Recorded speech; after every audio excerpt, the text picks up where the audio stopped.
What's going on, y'all? This is Chaunice with True Vessel Health, and today is really special for me. I get to interview one of my mentors who had a tremendous impact on me during my nursing career or nursing journey in nursing school. And I met her I went to a Black Nursing Association or something like that, a meeting, and I heard her speak, and I was like, oh my goodness, she needs to come speak at the Student Nurses Association. So I was like, she needs to come speak, because at the time I was the vice president. And so from there, I don't know, we just been connected ever been, since. been connected ever since. So I'm very happy about that. And the funny thing is, I've never been in any of her classes, because she was actually master's level, and I was And doctorate level. and I was working on my BSc. And so she was not over any of my classes, but she was very impactful. I would go to her office like every day. So it's just very special to have her here and take the time out to chat with us and just give her insights, give us some background on her, and just where she sees nursing going. All right, so Dr. Carol J.Ratcliffe, I'm gonna get this right. RN, no, just kidding. DNP, RN, COI, FACHE. And so if you don't know anything about that, nurses love the alphabet soup. It's for all your credentials, okay? And so she's very much so accomplished. She has inspired me. I have 5 letters. I'm working on the other 3 right now. I just started that journey, so we'll add an additional 3. So very much so accomplished. And so, like I said, Dr. Carol J.Ratcliffe, thank you for being here. You are very welcome. Thank you so much. And what DNP stands for, I have a doctorate degree in nursing practice in nursing administration. I am a registered nurse. I am a certified online instructor, and I am board certified in healthcare management and a fellow of the American College of Healthcare Executives. She important. I love it. So let's just start off. How did you get started in nursing, and why? My mother was a registered nurse. Okay. In Selma, Alabama. I was born and raised in Selma. My parents died when I was young, so I was raised by my grandparents. But growing up, I was always active, volunteer. I was a member of Alpha Kappa Alpha Sorority Incorporated Culturama Girls. I'm also a member of Alpha Kappa Alpha Sorority Incorporated, and was initiated at the University of Alabama in Tuscaloosa. Roll Tide. But I was a Culturama girl in high school. Okay. And we did a lot of volunteer work. And as a candy striper, I did all of my volunteer work in the same hospital where my mother practiced as a registered nurse and where she was a supervisor. Oh, wow. So, looking at her picture every day on my grandmother's mantle just encouraged me, and I just always had the desire to want to be a nurse. Really? Always wanted to be a nurse. Wow. So I went into college knowing exactly what I wanted to do. And that's beautiful. That's beautiful.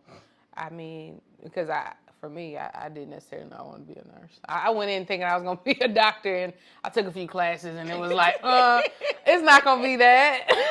I did. But that's beautiful that you knew that. I knew exactly what I wanted to do. My grandmother wanted me to be a teacher, like her and my dad and other aunts and so forth. My grandfather wanted me to go to medical school. He said, you need to be a doctor.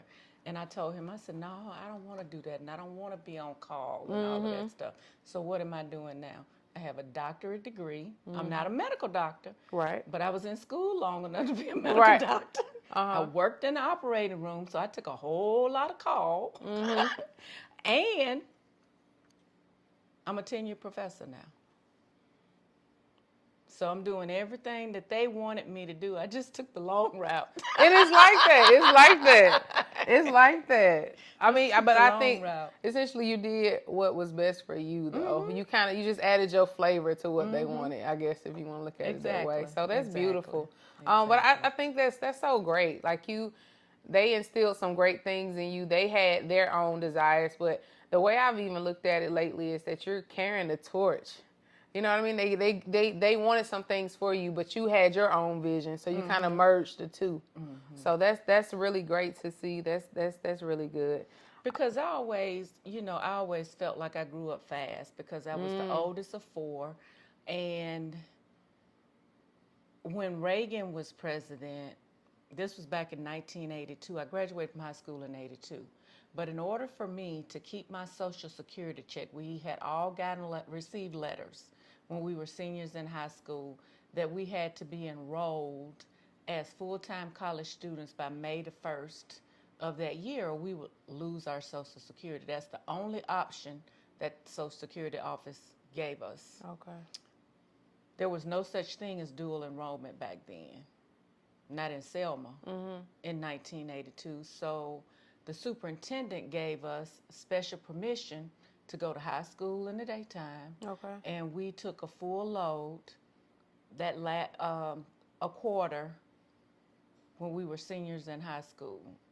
So I took all advanced classes as a senior, and then I took a full load at Wallace Community College in Selma. Took 12 hours just to keep my Social Security check. Wow. Yeah. I don't know if I would have got that Social Security check. Oh, yeah. Yes, you would have. Yes, you would have. But you did what you had to do. Did what I had to do. That was the only option we had. That was the only option we were given. So, yeah, you do what you have to do. Oh, that's good. That's really good. What was it like for you being, what was it like for you, I guess, being Black in nursing, though? Like, I mean, we're going to go straight to it. Really, what was it like, that whole, I know you gave me a few scenarios as you kind of worked up into, I don't want to butcher it. I know you were over a system, right? What was that like for you, being, Black during that time in nursing? But, I grew up, growing up in Selma, I came from a strong foundation, so I knew how to handle myself. I knew how to develop relationships Beautiful. with people because relationships are very important. It doesn't matter what color people are. I have a lot of white friends. I have a lot of Black friends that I grew up with in high school. We still stay connected right now, but I've always known how to work with people, get along with people, but not allow people to step on me. Because I can do it in a way where you won't even know it's coming. Right. But it's all about using your intelligence, and you don't have to stoop to people's level in order to keep people off of you. Right. But you need to stay on top of things and be responsible and accountable and engaged for the things that you're responsible for. Because I worked in ICU straight out of nursing school, transitioned back to Tuscaloosa, worked at DCH Regional Medical Center in the operating room for many years. Worked days, evenings, and I learned a lot. Yeah. Some of the physicians were very nice, or surgeons were very nice. Some of them were not very nice. Yeah. But in order for me to be able to work with them, I had to be prepared for their cases. So what I would do was I would know which room I was going to be assigned to the next day. They can always move cases around and help facilitate the schedule. Right. But I would make copies of their preference cards. And if it was a case that I had never done before, I would talk to people that had done the case before. I'd do this the day before. Right. Or I would make copies of the Alexander's book, and I would take that home with me, and I would review all of that stuff before I went to work the next day. And when we were on call, we always made assignments for the next day. Okay. So I would put myself in difficult or complex cases with a very seasoned surge tech so that I could learn how to do things. Oh, wow. That's smart. Now, they open heart, you didn't work in open heart because they had their own team. Oh, okay. But it wasn't many cases in that operating room that I couldn't do, especially Really? circulating for a year. Wow. And that's how I learned. So I took the I initiative. was just gonna say you took the I initiative took the for sure. initiative. Yeah. Yeah, I took the initiative. that's good. That's And good. that's how I prepare, because when surgeons are screaming and so forth, some of them are just being ugly because that's their personality, but they want you to know what they want and be prepared for their cases so that they can take care of their patients. And in order for you to do that, you got to know what you're doing Exactly. or Exactly. know what they're talking about. Right. Right. So you took advantage of that. You made I sure you were took prepared. advantage. I took advantage of that. I Uh-huh. sure did. So make sure you were prepared, and I'm sure that made you stand out. It sure did. And then I studied, and I became a certified perioperative nurse. And you need to move in silence. You don't always need to tell people what you're doing. Right, for sure. And I learned that from my grandmother. You move in silence. Okay. Right hand don't need to know what the left hand is doing, because everybody that you think is your friend is not your friend. You have some people that will pray for you. You have people that will pray against you.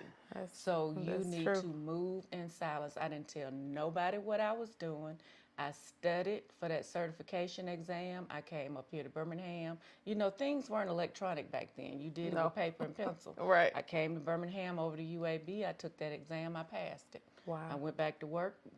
When I got my paper, I took it to work, and I got reimbursed for that Wow. certification. Just like when I was studying to become board certified in healthcare management. Tell nobody what I was doing. Not nobody. Nobody knew what I was doing other than the people who were sponsoring me to take the exam, because you had to have mentors. Uh-huh. And even when I became a fellow, when I was, seeking fellowship, I had to have sponsors. Nobody knew what I was doing other than the sponsors. Even the librarian, she would say, "Carol, you almost, infringing on copyright. You're asking for so many articles. What are you doing?" Reading. Yeah. That's all I told her. Wow. I know what copyright infringement is, because you getting me different articles from different publishers and authors and so forth. That is not copyright infringement. I'm not sharing them. And when you said it, I was like, I don't think But that's that's what copyright. she told me. That's what she Wow. wanted to know what I was doing, and I Wow. told her, I'm just reading. Just reading. Wow. And I was in Louisiana then. Tell nobody what I was doing. Right. Not at all. Right. That's a good lesson, though. I've experienced You that, have so to that's a move really good. in silence. People don't need to know what you're doing. Yeah. Because a lot of They people. do not need to know what you're doing. 'Cause everybody ain't happy for you and what you're doing. And when I left, when I got my master's degree, I started looking for a director job, because I was hoping that I would have been able to advance when I was at DCH. But when our director retired, the ambulatory director became responsible for inpatient. So there was no opportunity for advancement. So I made the decision that I was going to start looking for a job, and I was actually recruited to Lake Charles, Louisiana as their director of surgical services. And I was the first black director of surgical services that they had, and then I got promoted to VP of patient care services within a year and a half. Wow. And I was the first black vice president of patient care services and chief nursing officer that they had. That's remarkable. So if I go there right now, they got the picture of you on the wall? No. No. University of Alabama does, though. I know they do. I know they do. Yeah. I want to touch on that, because I know we talked about that, and you gave me some of what that experience was like, in terms of they actually thought you were the housekeeper, right? There were staff in that operating room, because there were no black registered nurses in the OR. They actually thought I was the new housekeeper. Wow. They thought I was the new housekeeper. Yeah. And I stayed there for almost 10 years. But once again, I know how to develop relationships with people. It wasn't easy. By no means was it easy, because they were talking about me all throughout that community at the other hospitals, saying that St. Pat's had hired a black director of surgical services, and they hoped that she knew what she was doing because of the color of my skin, because I was Right. black. Right. And it got back to me, but that didn't faze me. That just made me work harder. And I was gonna ask, like, what did that do for you? Like, I mean, it gave you, I'm sure, probably. You naturally have the drive, but I just, it made me work harder. yeah. And I had some situations that I had to deal with where there was a director of surgical services from another community hospital that was trying to force me to write a letter to the program that they had a surge tech program within the community. I didn't attend this meeting this particular day. Okay. And they wanted me to write the letter. Now, I wasn't at the meeting, but she wanted me to write the letter. And I told her I was not going to write it. I said I wasn't at the meeting. I was not a part of the discussion, so I'm not going to do that. So she took it upon herself to call my CEO, to tell my CEO that I refused to write this letter. And he called me at home. I was on vacation. I was taking a vacation day. And he was laughing and stuff. And I said, "What's up?" Because he and I had that kind of relationship. And he said, "I got a call from so-and-so." And I just, it was like smoke was coming out my ears. Oh, yeah, I bet. My horns was up. I said, "She called you about something that I volunteer for. I volunteer to be a part of this citywide directors group. And because I told her no, I was not going to do it, she's going to call you and think that you're going to force me to do it." Yeah. I said, "I'm still not going to do Still it." not gonna do it. And I told him why. I said, "And I'm sure you're calling me just because you told her that you would." And he said, "Well, yeah." Yeah. I said, "Well, I'm not going to do it." Yeah. I said, "I'm not doing it. I'm not being a part of that." I said, "What they're trying to do is inappropriate, and I'm not going to be a part of that." And I wasn't at the meeting. I'm not going to write the letter. Right. And I called her and I told her, I said, "How dare you call my CEO about something that I volunteer for?" I said, "I told you no." I said, and I told him, "I'm not doing it." I said, "The answer's still no." I said, "Don't you ever do that again." And I ain't had no more problems out of her. But that was because I was black. Yeah. And she thought that she could force me to do something by calling what director of surgical services from an organization calls a CEO to do that, other than in a community that thinks that that's okay. Right. But it was not okay. Right. It's not. And I was not doing it. Stories like that, I'm sure you have plenty. I have plenty. Did you,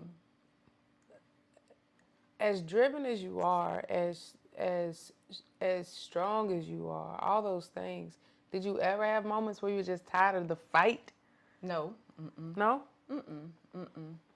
The stress was high, and I've always been engaged in service and been engaged in professional organizations within, nursing, more so since because I've been in Birmingham now for 20 years, more so in Birmingham than I was at any point in time in my nursing career.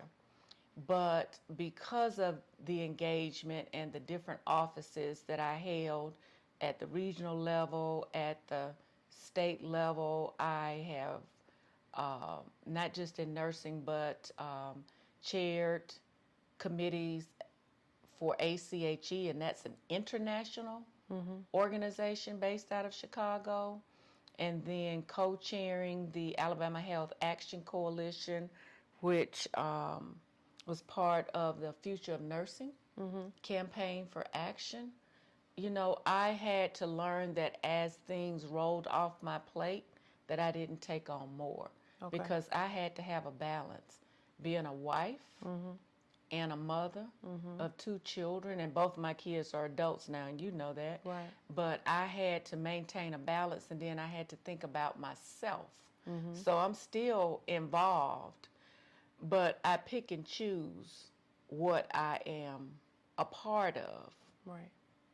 to continue to advocate and to make a difference and be at the table when decisions are being made and stuff like that. Right. Because you can't be all things to all people and take care of yourself. So you gotta have That's true. you gotta have a balance and Wow. take care of yourself. Wow. And when you were in that role, was it? I mean, was it difficult? Like you said, you were your mother, a wife. You were. I had a very understanding husband who supported me. He worked, but we balanced out things together. There were certain days I cooked, certain days he cooked. There were things that I did in the home, things he did out, in the yard. Our kids 12 years apart, Yeah. so we weren't managing 2 small kids Yeah. at the same time. So when Ken was younger, I was in my director role and my VP role Got in it. Lake Charles. When Nia was younger, I was in my VP role here Right.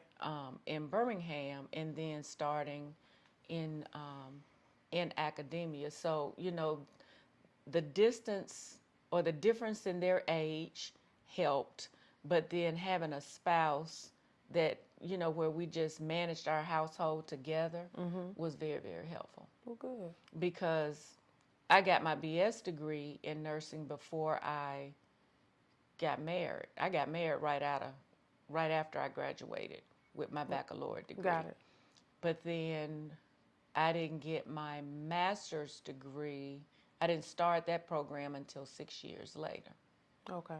And then I started my doctorate degree in 2008, finished in 2009. And Okay. Ken was in college. Oh. Yeah, so. Gotcha. So all I had to do was worry about Nia. Nia. Got it. Yeah. Getting her back and forth to ballet and track practice. Got it. I will say something you just said. It made me feel better. You said you didn't pursue your master's until what, 6 years after? Good. So I'm right on track. Yeah. I waited 7. Yeah, And I wasn't gonna. You gotta do it when it's right for you. Yeah, You gotta do it when it's right for you. Yeah. And I was fortunate enough to where I had that support, and I learned a lot when I was in my master's program, because I got my master's in nursing administration. But at that time, you had to go into the classroom. So it was a 65-hour program. We took a lot of the same courses as the students in the master's in healthcare administration and in the MBA program. A lot of the same courses. So all I needed was 4 more courses, Yeah. and I could have had a master's in nursing administration and an MBA. But I was tired, and I just didn't want to take any more classes. Wow. Because if I had declared a joint degree, my master's in nursing would not have been awarded until I finished that MBA. And I just couldn't do it. Yeah. I was tired. Yeah. I know. I get it. Because after I finished my BSN, I was done. I didn't want to school anymore. I mean, it was my second degree. I was done. So I knew I didn't want to do any more schooling. I didn't have any desire. I know I had some colleagues, like they continued straight into, and I just know. But I guided my own preceptorships, because we had to get, like, I want to say it was 480 preceptorship or internship hours in our master's program, and it was all connected to different courses. So I wanted to learn about insurance. Really? So I did an internship in the insurance industry. I wanted to learn about utilization review. So I followed the Blue Cross and Blue Shield utilization review nurses around. I'm telling you, that's how I did things. I wanted to learn about managing an emergency room. So I was aligned with the ED director at UAB, the psych director Yeah. at UAB. So yeah. So I kind of, I thought about and I strategically requested certain specialties based on what I was Interested interested in. in expanding my knowledge in. And a lot of people don't do that. They just want to get the hours done versus focusing on what they can learn. And I tell my students now, this is the one time that an organization will open up their doors for you and teach you a lot. Take advantage of it and Absolutely. go into an organization where you don't work so that you can learn something different. Right. That's good. And that's what I did. Yeah. And I learned a lot. Wow. So you sought out opportunities. And that right. What's your current take of the state of nursing at this moment? Nursing to me is just very challenging right now. And it's predominantly because it has to do with the severe nursing shortage that we're experiencing. And COVID didn't help the situation because, a lot of people were tired, exhausted, had given all that they could give. And not just nursing, you had physicians Yeah. that left the field as well. But I think that from a nursing perspective, and I've been in both magnet and non-magnet hospitals, just based on my experience and a lot of the things that I do and working as a consultant as well, in addition to my position as a department chair for healthcare administration. I see a lot of different things, and I think it boils down to culture. Okay. And I think that as a nurse, just like I talked about my experiences and the things that I did to help move my own career forward, a lot of people don't think that way.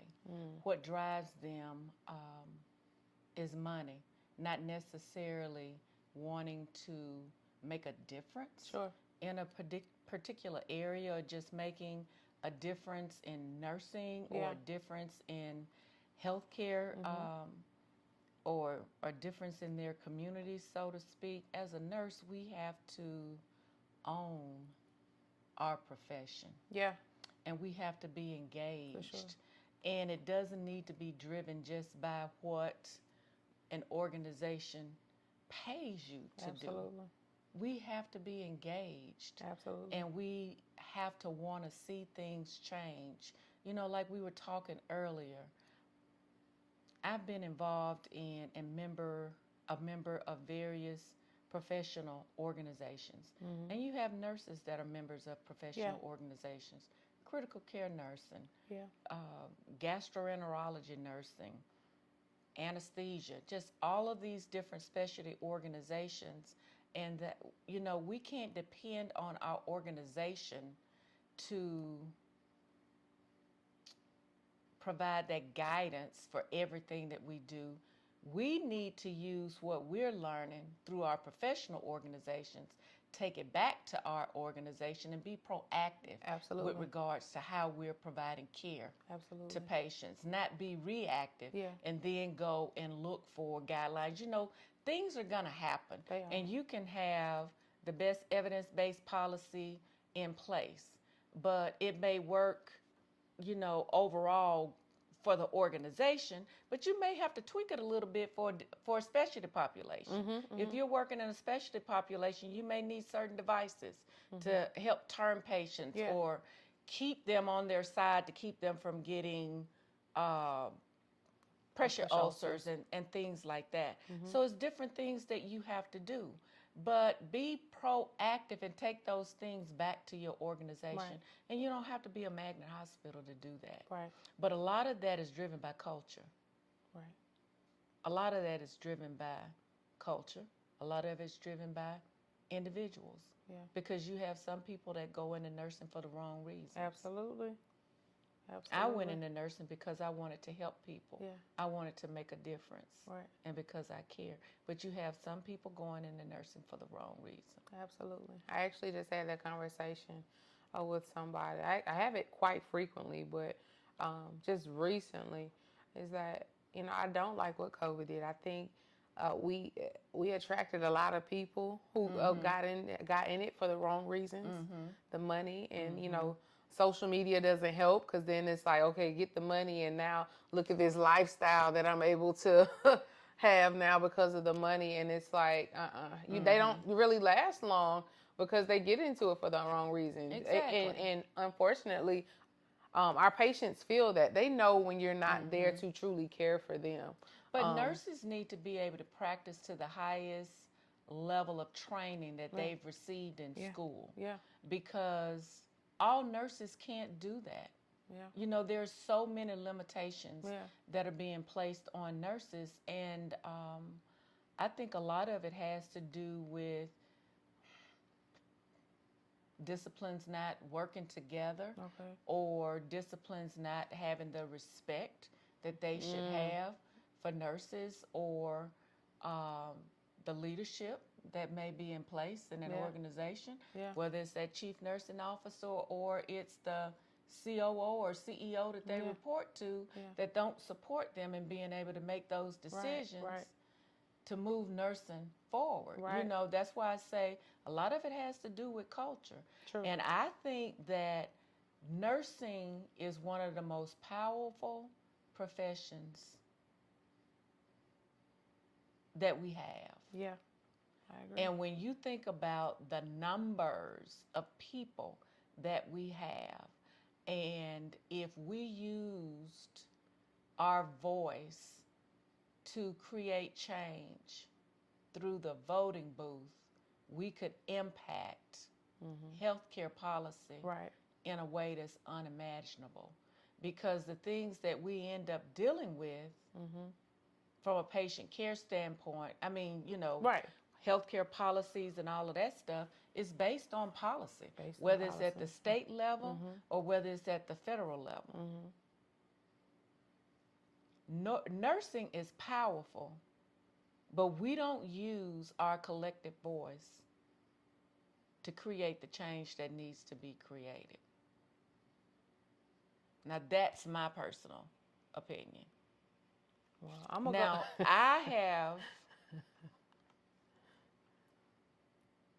I currently sit on the statewide health coordinating council. Okay. And I was appointed by Governor Kay Ivey. Congratulations. The SHIC, as we call it for short, is responsible for the state health plan. Okay. So there's a lot of different disciplines on this, on the committee. And I was recommended by the governor's health policy advisor. Okay. Because I had formed a relationship with him as the co-leader for the Alabama Health Action Coalition. He had also recommended that I be appointed to the Healthcare Improvement Task Force when Governor Bentley was in office. So I served on that task force until it was dissolved, when Kay Ivey became governor. But I learned so much being a part of both. Yeah. Sitting at the table with other disciplines, with physicians and pharmacists and state legislators and advocates, and from nonprofit organizations that are focused on making sure that care is being provided for certain patient populations, or AARP sitting at the table. Just a lot of dynamic people, and being able to help create change and advocate for things. And the reason why our state board of nursing now, when you renew your license, and they've always asked specific mandatory questions. Right. But we were able to get the board of nursing to align our biannual survey questions, and the same thing for the LPN board, with the national minimum data set. Okay. And I actually did the gap analysis and made the presentation to the Alabama Board of Nursing, and was able to work to get that accomplished as the co-leader for the ALHAC. Wow. I So worked with the Nurse Practitioner Alliance for the state of Alabama to help get prescriptive authority for nurse practitioners in this state back in 2011. Oh, yeah. So that's why I'm saying, just being involved and engaging with other people so that you can have a seat at the table to help make yes, make those decisions. decisions, Yeah. right?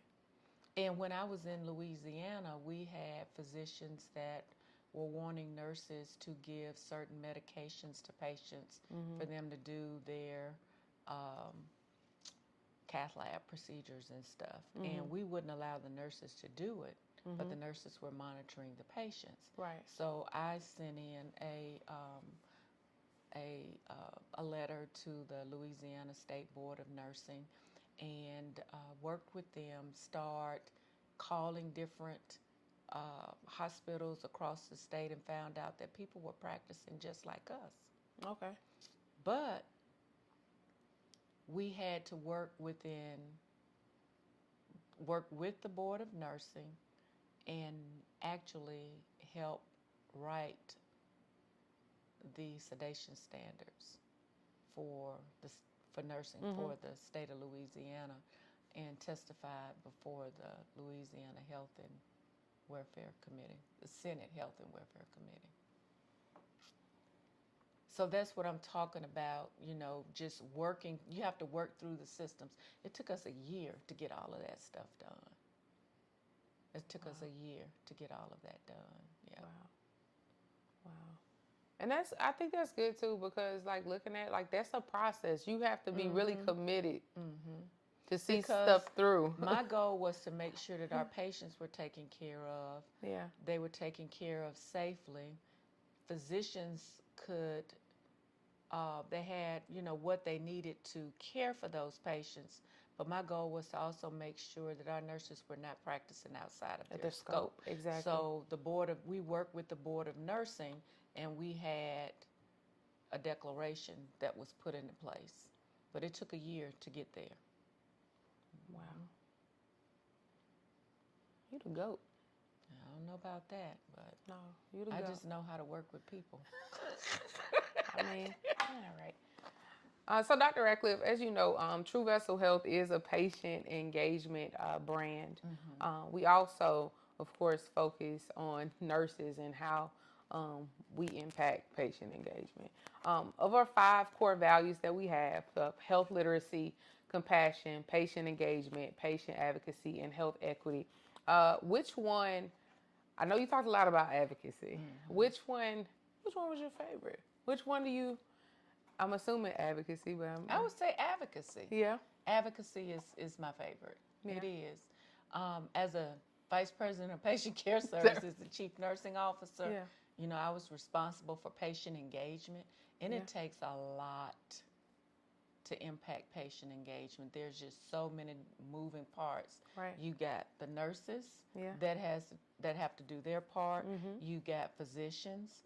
You've got the other caregivers that are going in and out of the rooms that patients have a tendency to think are nurses. Yeah. Right. We went so far when I was the chief nursing officer at the hospital here. We developed a uniform policy, and we color coded everybody. But I worked with the staff, and I had meetings with different teams of staff, different disciplines, and they allowed them to select their own colors. So nursing could wear either white or blue and white. Okay. Just based on research. Then there was a group that chose teal. There was another group that chose, I think, green. The therapist, I think, may have, I can't remember exactly. But I worked with them, and I let them choose their own colors. Right. But we did that because patients were confused about Who was who? When they were going in and out of rooms. They thought everybody was the nurse. And the technical staff, like patient care techs and patient care techs, they wore gray. Oh. They wore gray. They wore gray. They wore gray. Okay. So yeah, patient advocacy. But patient advocacy is, and not just patient advocacy, but I would have to say nursing, healthcare advocacy, because I think it's very important that if it's something that needs to be changed, you've got to work within those disciplines to get it changed. Right. And like the work that we did here in the state of Alabama, we had to work with physicians, we had to work with politicians, we had to work with the hospital association. Because when we were forming or trying to form the Alabama Health Action Coalition, we had to have business partners and nursing partners. So the Alabama Organization of Nurse Leaders was the nursing partner. So Kathleen Ladner was president. I was president-elect. Okay. Then we had the Alabama Hospital Association. They had someone that represented them. Right. And then we had a representative from Blue Cross. But it was different members of that working group, that was the founding group, that went to talk to different people. So there was a group that went to the Alabama Hospital Association. Right. There was a group that went and talked to Blue Cross and Blue Shield. There was a group that went and talked to the Medical Association of the state of Alabama, because Alabama Hospital Association wouldn't do anything unless MASA supported it, which is the Medical Association of the state of Alabama. Blue Cross wouldn't do anything unless Alabama Hospital Association and MASA supported it. So we had to get them all. Right. Yeah. Right. So it's like we divided those groups up, and the people that had the best relationships with the different organizations went. Because like Kathleen and I and Joy went and talked to the Medical Association. Kathleen and I went to talk to Alabama Hospital Association. Then Nina and somebody else went to Blue Cross and Blue Shield. Gotcha. Wow. And you were the person for it, because you were the relationships person. You have to have relationships if you so want beautiful. if you want to do things. So Good. Well, look, I'm not gonna keep you. It's a school night, okay. a work night. But no, really, I really want to thank you for taking the time out to talk to me. I'm gonna say it a million times. You have been super impactful for me, even in what I'm doing and how I try to affect change in the things that I see. Being a travel nurse and being in different organizations and seeing where I can show up and be a leader and just do what I can do. So you are the prime example of why representation is so important. It is. In what we do. It is. Because, we need people that look like us, that understand us.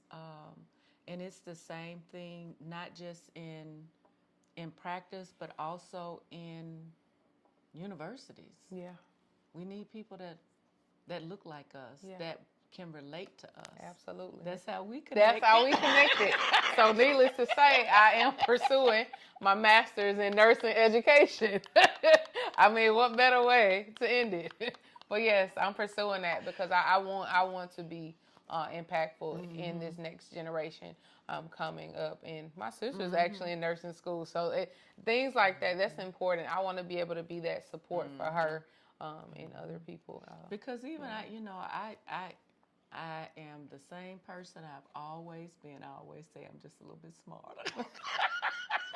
But down to earth. But that's very the beauty approachable. Of it. Absolutely. I'm gonna tell you like it is, and I sit down and talk to students all the time. I have students that have graduated in healthcare administration at the undergraduate and graduate level call me for advice and say, well, what should I do? And, just give them guidance. Or I said, send me your resume. Let me look at it. I'll rewrite it. Yeah. Or call you when they have an assignment and they need some healthcare insight. That's me. But no, it's so important to have that relationship. And I'm so appreciative for it. But again, thank you so much. You are welcome. True Vessel Health. We'll see you on the next episode. Love y'all.